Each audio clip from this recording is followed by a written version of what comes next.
algumas igrejas cristãs têm anulado as leis do Antigo Testamento, por entenderem que vivemos debaixo da graça de um Novo Testamento. Para estes, Jesus Cristo, na cruz, pôs fim a toda a lei. Tal posicionamento tem gerado alguns problemas na vida de muitos cristãos e, em decorrência disso, a toda a humanidade. Podemos apontar 3 problemas.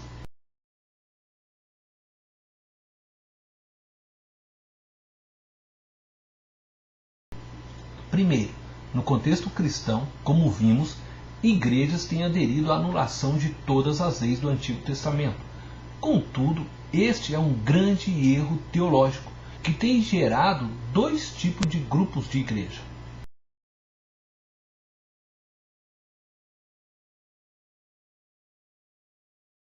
Os que voltaram aos velhos rudimentos da lei, oferecendo novamente sacrifícios a Deus, guardando os dias de festa e desta forma anulando o sacrifício de Cristo.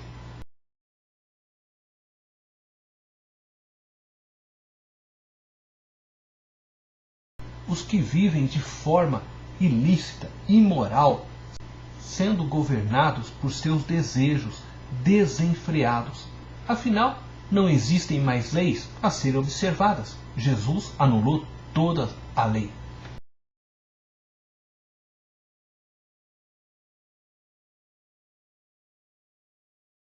O segundo problema é que a geração atual tem vivenciado um mundo mais corrupto, violento, imoral. O número de divórcios tem aumentado a cada ano.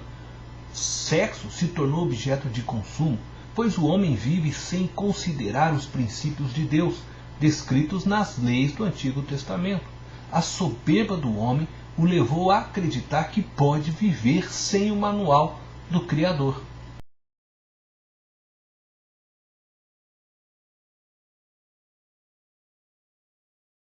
A igreja deixou de ser missional, perdeu sua identidade. A comunidade de discípulos precisa resgatar a obediência aos princípios e valores do reino de Deus como parte de sua missão na história. Estes princípios testemunham a sabedoria de Deus, apontam o caminho para os que buscam a luz, apontam a verdade que é Jesus. Ao contrário do que se pensa, os mandamentos de Deus nos levará a uma vida equilibrada e feliz. A obediência aos mandamentos nos conduzirá à vida tão sonhada por todos. Precisamos tirar de nossos pensamentos a compreensão que as 10 leis de Deus, ou que todas as leis de Deus descritas no Antigo Testamento, são pesadas para nós. Temos uma compreensão equivocada dos mandamentos de Deus. As leis tinham o objetivo de proporcionar uma vida de equilíbrio, de esperança, de harmonia e felicidade para todos. O povo de Israel não chamavam as leis de Deus de 10 mandamentos, mas de decálogo. A tradução literal significa 10 palavras de Deus. O decálogo não são palavras impositivas de um Deus carrasco, com o fim de pôr um peso sobre os homens, mas pelo contrário, são orientações de um pai gentil, que deseja proteger seus filhos e conduzi-los ao cumprimento de sua missão. São palavras dadas por um pai que está vendo o filho caminhando em direção ao fogo e que percebe que ele pode se machucar gravemente. Então ele grita para interromper a caminhada do filho em direção ao fogo. Vejamos o que diz Êxodo, capítulo 19, versos 5 e 6. Agora, se me obedecerem fielmente e guardarem a minha aliança, vocês serão meu tesouro pessoal dentre todas as nações.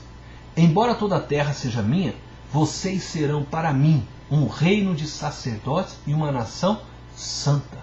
Essas são as palavras que você dirá aos israelitas. Neste texto está revelado o desejo de Deus em proteger os israelitas. Eles serão o meu tesouro pessoal, diz o texto.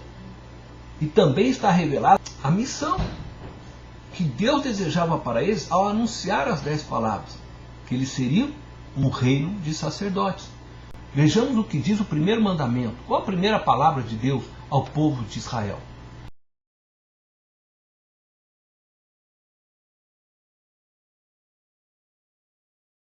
Devemos recordar o contexto em que se encontrava o povo de Israel antes de Deus libertá-los.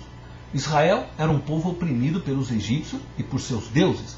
O sofrimento de Israel era tanto que eles clamavam constantemente para que Deus os libertasse. Deus ouviu o clamor de Israel e levantou Moisés para tirá-los do Egito.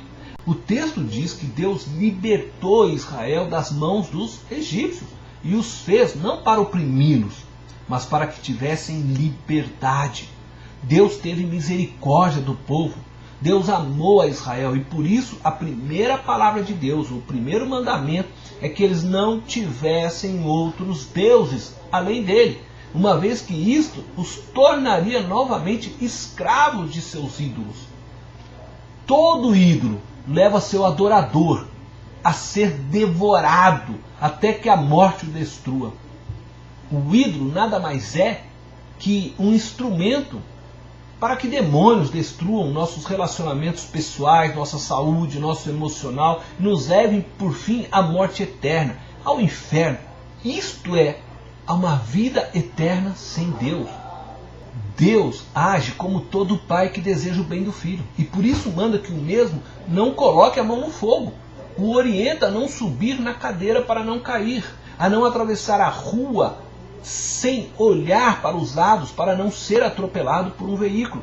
Deus entrega não um mandamento com o fim de punir, de proibir por proibir, ou ainda por um egoísmo da parte dele. Não! Deus diz uma palavra com o fim de proteger aqueles a quem libertou. O povo que habitava as terras de Canaã possuíam vários deuses.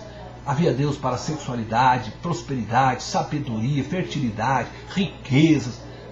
A lei visava prevenir Israel de não cair na tentação de servirem a esses diversos deuses que se encontravam na terra de Canaã.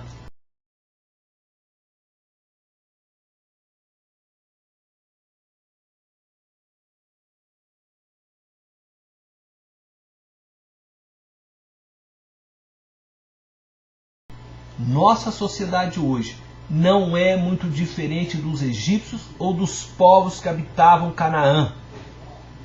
Preste atenção no que eu vou dizer. Mudou o modus operandi, mas Mamão continua sendo adorado. Pessoas matam umas às outras por riqueza e poder.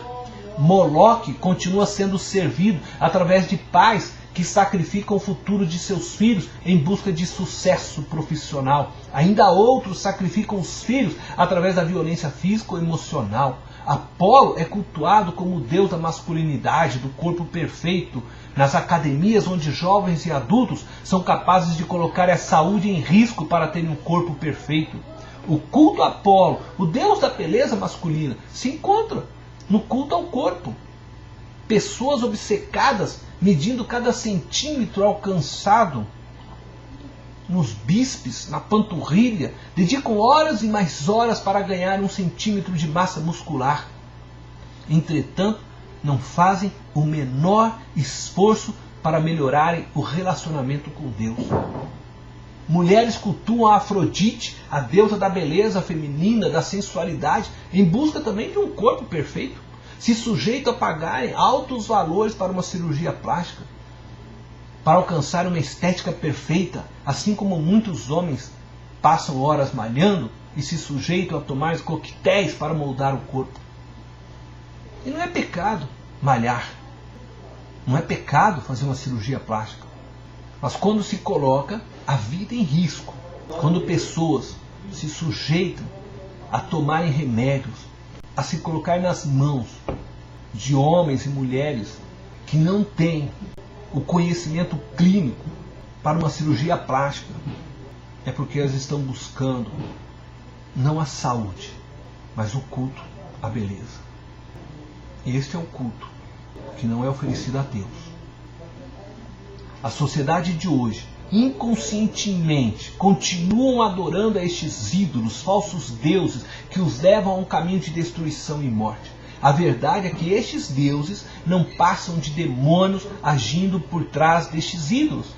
Hoje, eles não se apresentam por trás de um poste ídolo, de uma escultura feita de gesso ou madeira, mas se apresentam por trás de conceitos propagados pelas mídias. A pergunta que você deve fazer e responder com sinceridade é: quem é o seu Deus? São os bens materiais, o sucesso profissional, a beleza física, o prazer, meu cônjuge, meu filho? Nada disso é errado.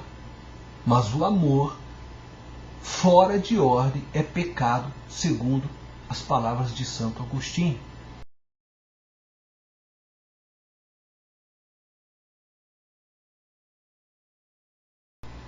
Quando eu amo algo fora da ordem correta, eu caio na idolatria, eu caio no pecado.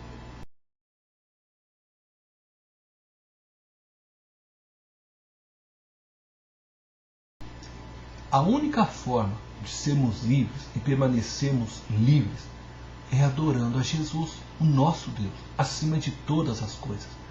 Essa é a única forma de você ser livre, mantendo Deus no lugar dele, porque somente Ele te ama verdadeiramente e deseja seu bem. Por isso Ele te diz: não adorarás a outros deuses, porque Ele não quer que você se torne escravo novamente.